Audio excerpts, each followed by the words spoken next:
Y ya nos reencontramos con el invitado Hugo Martínez, quien es experto en uso de tecnología en niños. ¿Cómo está, Hugo? Hola, Ignacia, buenas tardes, muy bien, gracias. Que bueno, vamos a estar conversando un tema de mucho interés, y es que tiene que ver con un estudio que revela que el 86% de los niños en Chile tiene celular propio y el 96% usa YouTube. Una cifra que es bastante importante, pareciera que va al alza cada vez, pero ¿cómo es el control que podemos tener de cuáles son, por ejemplo, a los sitios a los que ingresa, cuál es la publicidad que se le está dando a nuestros niños? ¿Cómo podemos, para empezar, poder limitar cuál es el uso y el control que tienen los niños ante esta herramienta que pareciera ser de doble filo? Esta herramienta nos gusta y nos asusta. Nos gusta y nos gusta harto porque el estudio que tú citas está focalizado en niños de 10 a 13 años. Es decir, personas que están adelantando su ingreso a la tecnología porque son adultos los que deciden que el niño tenga un teléfono, muchas veces heredado del adulto, y disponibilidad de un plan de datos. Entonces, al mismo tiempo que nos asusta, nos preocupa, somos nosotros los adultos los que estamos promoviendo el uso de la tecnología, y ahí probablemente hay algo que hacer, importante. Porque cuando yo le entrego a mi hijo o a mi hija un celular, probablemente lo hago con un fin distinto, obviamente, a que ponga en riesgo su seguridad, su integridad ética, emocional o moral. Pero muchas veces todo lo contrario, para tener mayor seguridad, mayor control de dónde está. Claro, en la vida moderna nuestros hijos pasan mucho tiempo solos, se trasladan por recorrido, distancia importante en la ciudad, y esperamos que a través del celular podamos tener control y conocimiento de lo que hacen diariamente. Es un mecanismo de control y de comunicación y de coordinación de la vida familiar. No obstante, el celular es mucho más poderoso que eso. Es un despertador, es una cámara fotográfica, es un acceso a las redes sociales, es una consola de juego, es una calculadora, es una enciclopedia, en fin. Tiene una serie de atributos donde un porcentaje menor de lo que se hace con ellos es hablar por teléfono. De hecho, cada vez hablamos menos por teléfono y lo ocupamos para otras funcionalidades. Pero entonces no declaramos en la relación con nuestros hijos cuál es el fin y cuáles son las condiciones que deben cumplirse para que ese fin se establezca. Claro, dentro de estos riesgos, desde su punto de vista, ¿cuál es al que se ve más expuestos los niños en este momento con este tipo de herramientas? Yo diría que el riesgo principal tiene que ver con la integridad emocional, ¿no? Incluso más que física. Si bien hay un riesgo, pero probablemente los niños se ven sujetos y se ven expuestos a debates, conversaciones, contenidos y a veces agresiones psicológicas que dañan particularmente una edad compleja del crecimiento y del desarrollo. Estamos hablando de niños que están construyendo su identidad, que están reconociendo quiénes son y que por tanto también son más avesados en buscar redes, en buscar contactos, y a veces esos contactos establecen condiciones o contenidos que no son apropiados para el niño o agresividad psicológica que no diría que trauma, pero que sí afectan el crecimiento normal y armónico de un menor. Ahora, si usted tuviese que determinar cuál es la edad propicia para que un niño pueda tener acceso a Internet y poder así navegar libremente, ¿cuál cree usted que sería la más idónea? Los expertos en general coinciden en los 10 años como acceso. Antes de los 10 años un niño no debe tener acceso permanente a un celular. Antes de los 13 años no debiera tener acceso a una red social. Y de hecho las normas y las restricciones que ponen las redes sociales, cuando tú ingresas a ellas, tienen que ver con los 13, 14 años. Entonces, desde los 10 años poder tener acceso a Internet, pero desde su punto de vista también desde los 13 años poder tener acceso a redes sociales. Correcto. Ese son como el estándar. Lo que ocurre en la práctica es que esa regla, como muchas otras reglas, es vulnerada. Son vulneradas por nosotros mismos los adultos, pero los vulneramos con otro objetivo. Insisto, mira, la metáfora que nos puede servir para explicar esto es entender que Internet hoy día es la gran plaza. Es un gran espacio donde todos nos encontramos, donde como en las plazas de los barrios pasan cosas fantásticas y pasan cosas que no nos gustan. La diferencia es que esta plaza digital no la conocemos. Sus límites son más difusos, sus alcances son más abstractos. Cuando tu papá o mi papá nos acompañaba en la plaza, o con la mamá o la abuelita o un adulto responsable, nos acompañaba en la plaza del barrio, nos indicaba ciertos puntos de seguridad y ciertas condiciones. Ese rol lo hemos perdido. Y eso es lo que nos debería preocupar, independientemente de que los 10, 13, 14 años, yo creo que lo que no podemos perder es el rol de acompañar y estar presente y establecer relaciones de confianza con nuestros hijos y nuestras hijas al momento que disfruten de la vida digital. Bueno, el Ministerio de Desarrollo Social y la Familia también lanzó una campaña para crear la conciencia y la importancia que tiene el educar y tener un real y al menos indicio de qué es lo que están teniendo acceso nuestros menores al momento de meterse a Internet. Ahora, cuando usted habla de esta plaza pública que pareciera ser el lugar de encuentro de esta nueva era, hay muchos padres que tienen miedo de que sus hijos sean parte, efectivamente, por los riesgos que pueden tener, pero también está el temor de mantenerlos aislados, de no permitirle tener esta nueva sociedad en esta nueva nueva plaza que usted menciona? Porque reconocemos que en esta plaza hay habilidades y competencias que son importantes para el desarrollo de la vida profesional, de la vida afectiva, de la vida emocional.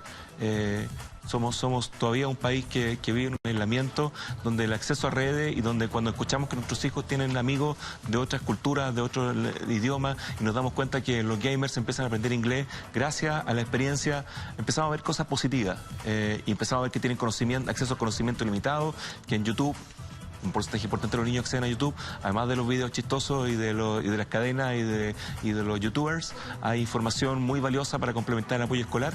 Por eso te digo, es una tensión, nos gusta, pero nos asusta. Y al momento de asustarnos es importante saber cómo controlarlos. Entonces, Exacto. Bajo ese mismo paradigma, ¿cuánto tiempo recomendaría usted que los niños pudiesen tener acceso a un celular, por ejemplo, a un computador con internet diariamente? No, un niño de 10 años no debería tener acceso a un celular. Si lo debe tener, si lo tiene, es para normas de comunicación. Por tanto, debería establecerse que el tiempo está acotado cuando queremos comunicarnos. Yo puedo ir graduando eso y puedo, en rigor, ¿cuáles son los indicadores de riesgo? Uno, que yo pongo un control en la casa que digo, mira, no más de 1 hora y no logro controlarlo. O sea, no, a pesar de que yo establezco cierta normativa, no se quiebran. Que se produce una dependencia. Que noto que el niño tiende a estar aislado y que prefiere quedarse jugando con el videogame a salir a jugar al patio o ver actividades escolares extraprogramáticas. Que hay ansiedad, que hay agresividad, que hay que tener, más allá de las horas, que un elemento, no podemos dejar de ser buenos observadores de las conductas de nuestros hijos para poder estar atentos a los elementos que nos debieran dar alertas para poder reaccionar de que algo está sucediendo, de que algo malo está pasando. Ahora, con respecto a esto, usted me mencionaba que dentro de los riesgos a los que, según su parecer, se encuentran más expuestos los niños al entrar a internet sin una correcta supervisión, me hablaba de que la integridad emocional es una de las primeras que se ve afectada, incluso más allá de la física. Pero ¿de qué nivel de integridad emocional nos vemos expuestos? ¿Nos referimos directamente al ciberbullying o, por ejemplo, a acosos que son un poco más implícitos, como por ejemplo la comparación con otras personas en redes sociales, el ver parecer una vida mejor, un poco más envidiable, un poco más fotografiable, por ejemplo? Lo que pasa es que cuando tú te desarrollas en la adolescencia, tú construyes tu identidad de género, tu identidad de personalidad, y esa construcción de identidad tiene que ver con lo que los otros dicen de mí. El espejo, la referencia es muy importante. En ese seguimiento, en esa búsqueda de tu identidad, probablemente vas a exacerbar ciertas características tuyas. Vas a estar dispuesto a hablar de cosas que no son propias de tu edad y ahí puedes recibir reacciones que te pueden abrumar y que obviamente no tienen los elementos para controlarlo y que pueden generar niveles de angustia, de miedo, de introversión. Entonces, si un grupo de amigos empieza a jugar con mi identidad sexual, en la plena etapa en que yo estoy descubriendo quién soy hombre, soy mujer, o no lo tengo claro, qué es lo que me gusta, qué es lo que no me gusta, puede producir efectivamente daño en el proceso natural de ir construyendo tu identidad de género. En los valores que pueden eventualmente verse trastocados al momento de que yo busque más likes, más referencias, porque eso es lo que me importa, porque puede entrar una dinámica competitiva y ciertamente me va a dañar respecto a los tiempos y a los pasos, a la etapa que voy a seguir. Claro, por supuesto, ahora con la finalidad de poder identificar sobre todo a tiempo o idealmente poder evitar algún tipo de ciberacoso, algún tipo de riesgo incluso físico de personas que se hacen pasar por otros usuarios y que logran incluso juntarse con menores de edad, o también algo tan implícito como usted comentaba, que es este daño psicológico. ¿Cómo podemos nosotros detectar que nuestro hijo, nuestro nieto, nuestro sobrino está expuesto a un eventual riesgo? Yo diría que hay 3 niveles. El primer nivel más básico es que tú y yo nos ponemos de acuerdo a quiénes vamos a aceptar en nuestras redes. Primero nos ponemos de acuerdo si va a tener acceso a redes. Nos referimos a que los padres se pongan de acuerdo con los hijos de quiénes van a ser tus amigos, por ejemplo, en redes sociales. ¿Cuáles son las condiciones de gente que conozcas? ¿Puedes aceptar gente que no conozcas? ¿O puede gente referida por terceros? O sea, si tenemos un amigo en común, ¿se acepta o no se acepta? ¿Cuál es el círculo, la extensión del círculo de redes que vamos a aceptar? O sea, el acordar con los niños si es que se va a tener este uso, el acordar quiénes van a ser en el fondo las personas con las que van a tener relación mediante sus redes sociales. Sí. Segundo nivel, el tiempo que vamos a destinar a esta interacción social. Me parece bien que mi hijo o mi hija tenga amigos y socialice e interactúe, pero ¿cuánto tiempo versus otras experiencias, otro tipo de actividades? ¿Cuánto tiempo al día? Y tercero, tiene que ver con un elemento más sutil que tiene que ver con no perder la capacidad de observación. Y ahí estamos atentos. Hay herramientas que nos pueden permitir, nos pueden ayudar en esto. Hay elementos de control parental. Yo puedo tomar el celular de mi hijo y clonarlo al mío y tener un control de lo que ocurre ahí. ¿Es recomendable eso? Es recomendable si es que no tengo control de otra forma. Lo recomendable es que es lo que el Ministerio de Educación y nosotros hemos llamado el cuidado de la huella digital. Propiciamos que esto sea un espacio educativo, que sea un espacio de formación ciudadana, que llamamos la ciudadanía digital. O sea, aprender a vivir en este ecosistema, aprender a tener cuidado, aprender a cuidar a los demás, aprender a autocuidarme a mí.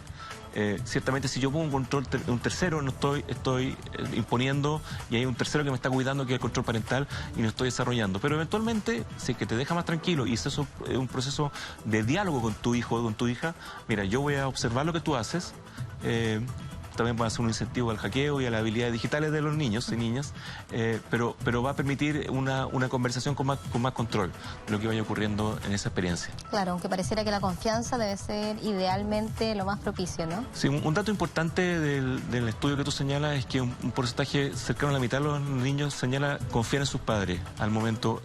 Eso a llama mí mucho la atención. me alerta más que el dato de penetración tecnológica. Y nos debiera preocupar más que cuáles son los pasos de confianza y comunicación que estamos teniendo con los menores para poder ser buenos acompañantes y buenos facilitadores de esta formación ciudadana. Claro, precisamente el 53% según este estudio discute con su mamá, por ejemplo, por el tiempo que pasa conectado a internet. El 68% reconoce que en su casa hay horarios para jugar, que es lo que usted nos comentaba, sí. Y el 60% dice que en su hogar hay reglas para jugar videojuegos en línea, por ejemplo. O sea, esto habla de que cerca de la mitad o incluso un poquito más tiene estas reglas, pero está esta otra gran mayoría que pareciera tener una especie de rienda suelta en redes sociales, que sabemos que es una herramienta que puede brindar muchos beneficios, pero a la vez muchos riesgos. Ahora, si yo identifico que mi hijo, por ejemplo, está siendo víctima de ciberacoso, de ciberbullying precisamente, ¿cómo puedo abordarlo? ¿Es bueno que yo lo excluya de estas redes sociales, que le diga que cierre todo y aislarlo, o se puede cultivar de otra manera, además de con especialistas, por supuesto? Las situaciones puntuales hay que revisarlas en su contexto, no es difícil hacer generalizaciones. Si yo advierto que mi hijo lo está pasando mal, está viviendo una situación incómoda, se está angustiando, no quiere ir al colegio, quiere evitar ciertos niños, empezó a aislarse y a llevarse a transgredir las normas que debiera yo tener un espacio de conversación.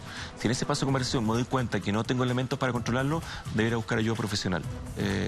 Porque un psicólogo, precisamente. Partir por un psicólogo, partir por un orientador familiar, partir por algún apoyo que me permita tener recursos a mí, fundamentalmente, para poder mediar entre esa situación que despierta alerta. Generar el diálogo, por sobre todo cultivar la confianza, entonces, es una de las mayores recomendaciones de Hugo Martínez, experto en uso de la tecnología en niños. Muchas gracias por su tiempo. Gracias a ti, un placer. Nosotros nos despedimos y regresamos después de esta breve pausa comercial.